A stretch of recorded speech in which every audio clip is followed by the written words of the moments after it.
El papel de los organismos de seguridad y el Ministerio Público preocupa a la sociedad dominicana. Invitamos a Félix Damián Olivares a propósito de este tema y quisiera iniciar el diálogo con lo último que tenemos en la actualidad. Y fue lo que pasó con la joven Kimberly que murió en la zona oriental y donde una declaración de la policía inicial motivó una serie de situaciones que uno no entiende. ¿Cuál es el lindero, Olivares? ¿Y cuáles son las obligaciones? Porque aquí da la impresión que después de una reforma del Ministerio Público iba a asumirse más primacía. ¿Qué es lo que está pasando con nuestro sistema? Mire, lo que aquí tenemos es pudiéramos decir, un desorden generalizado. Es decir, existe un protocolo de actuación que fue suscrito por José Armando Polanco Gómez, aprobado por el Consejo Superior Policial y por el Procurador General de la República, en ese entonces el doctor Radamés Jiménez Peña. Ese protocolo no se sigue al pie de la letra, no se aplica de manera rutinaria, sino que ha ido a parar en los archivos o en los anaqueles. Es decir, no existe conciencia realmente de la coordinación entre esas dos componentes del sistema de justicia, en este caso agencias ejecutivas, de funcionarios encargados de hacer cumplir la ley. Entonces, ¿qué es lo que ocurre? Que culturalmente las diversas agencias, y digamos en este caso las agencias ejecutivas, que son Ministerio Público, Policía, Sistema Penitenciario, no están inspirados por los mismos valores y principios. Aunque están definidos como funcionarios encargados de hacer cumplir la ley, cada quien interpreta la ley bajo una óptica cultural diferente y con unos fines diferentes. ¿Qué es lo que nosotros tenemos en la práctica? Nosotros hemos tenido una policía que ha sido relegada durante mucho tiempo a nivel de atención por parte de la clase política. Y digo relegada por el tema del presupuesto y la dignificación del trabajo policial. Algo que el amigo Juan Tomás Taveras Rodríguez siempre ha venido refiriendo.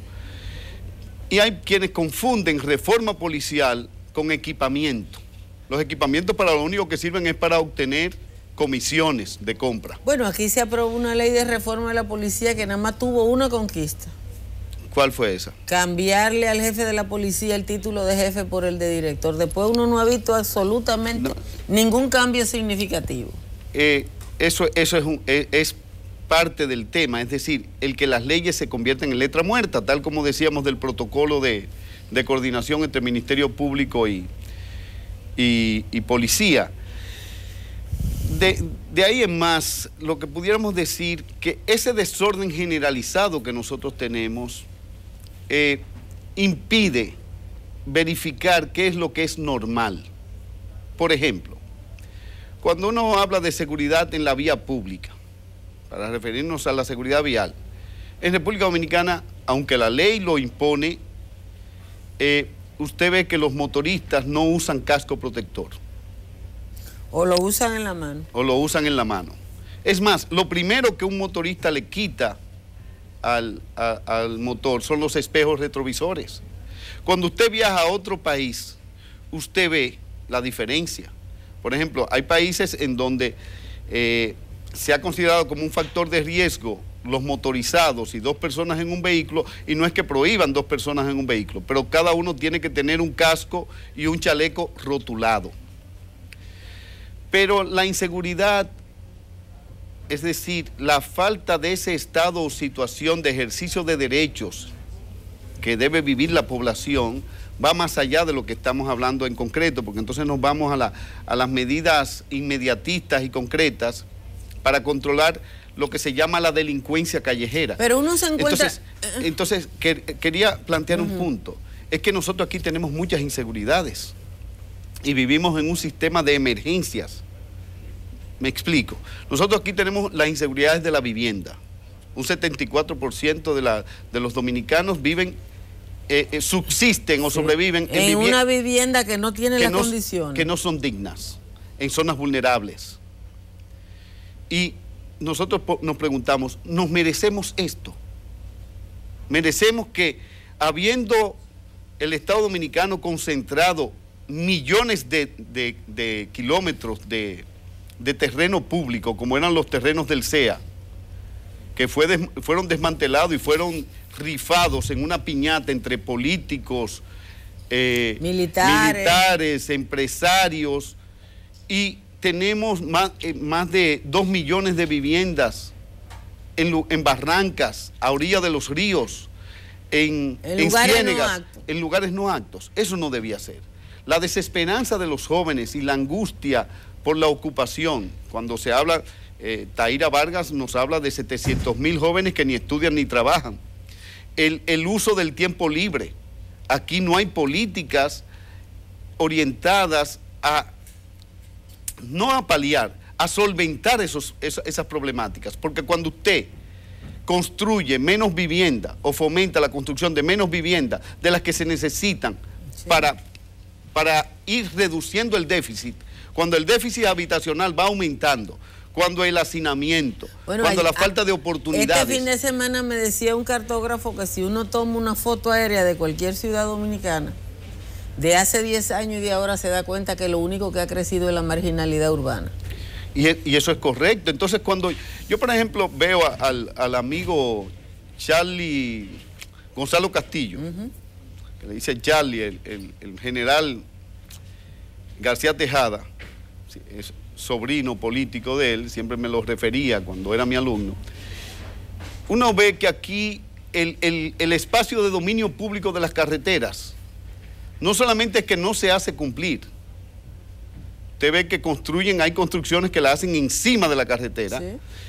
Bueno, la tragedia de ayer, anteayer.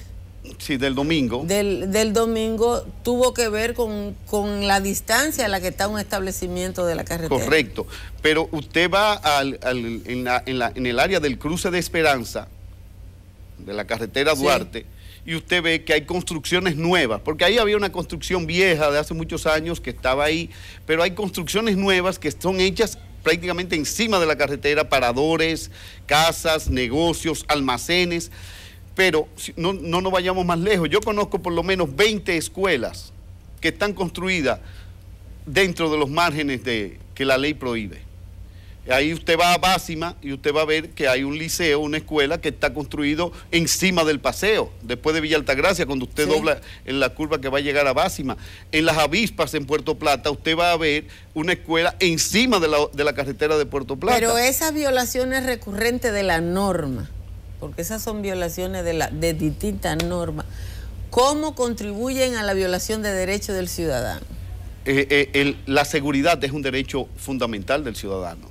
Es decir, disfrutar de un orden y del ejercicio de libertades efectivas es un derecho fundamental.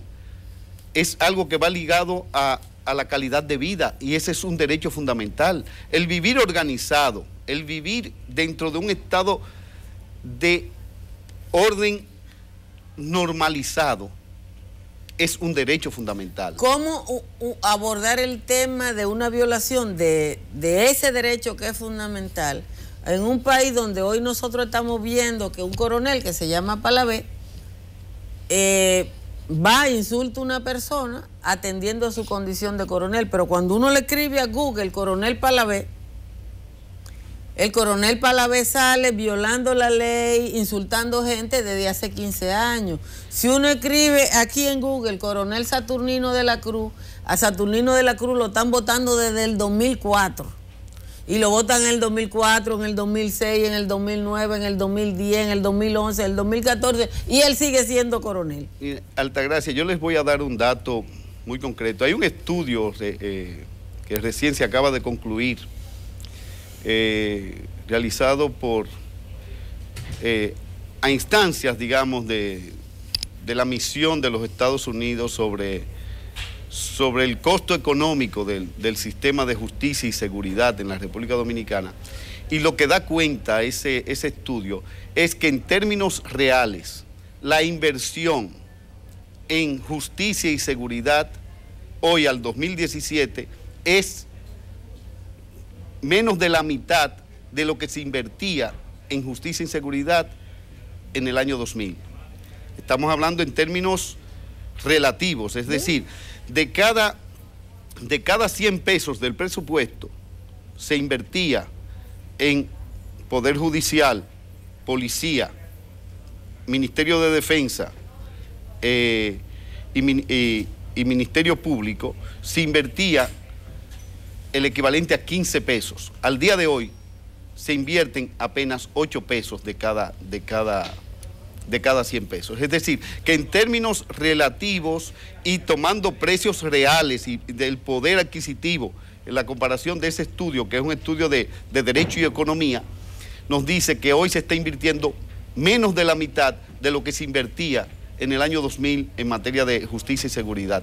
Entonces, bajo esos presupuestos, una policía que tendría que haberse ido desmilitarizando, una policía que tenía que establecer controles internos y rendición de cuentas, no tiene ni controles internos, no rinde cuentas y se maneja de manera autoritaria. Por eso hemos visto con buen ánimo lo de la propuesta del nuevo director de policía, pero esas se quedan en el discurso, es decir, eso de llegar a construir confianza con la población, claro. Pero eso lo han dicho todos los jefes de la policía. Correcto, sí, termina siendo discurso, retórica, discursiva, simbólica, porque en la práctica vamos a seguir teniendo la misma policía que hemos tenido. Por ejemplo, este programa del Ciutran, que ha consistido en esa colaboración, en lugar de desmilitarizarnos, lo que estamos haciendo es poniendo a los militares a cumplir funciones de policía. Y el Ciutran pudiera ser eficaz durante un tiempo, que es copar los barrios, las entradas y salidas de ciertos barrios peligrosos o de ciertos bolsones de miseria que coexisten en el polígono central, pero en los hechos eso no detiene, ni la violencia, por ejemplo, no crea una cultura de paz frente a la cultura de violencia. Por ejemplo, los feminicidios no se controlan con Ciutran. La violencia, digamos, del narcotráfico. No, porque el Ciutran lo que está haciendo es establecer controles en función de la condición económica de la gente. Correcto. Y ese es un drama. Se nos acabó el tiempo. Y quiero que vuelva, lo voy a comprometer aquí delante de ustedes para hablar de ese estudio que ha citado. Sí, porque correcto. Creo que podríamos hacer un trabajo con más tiempo y más serio para averiguar sobre ese tema. Así que gracias a Félix Damián Olivares. Ustedes quédense, ya estamos en la parte final del programa.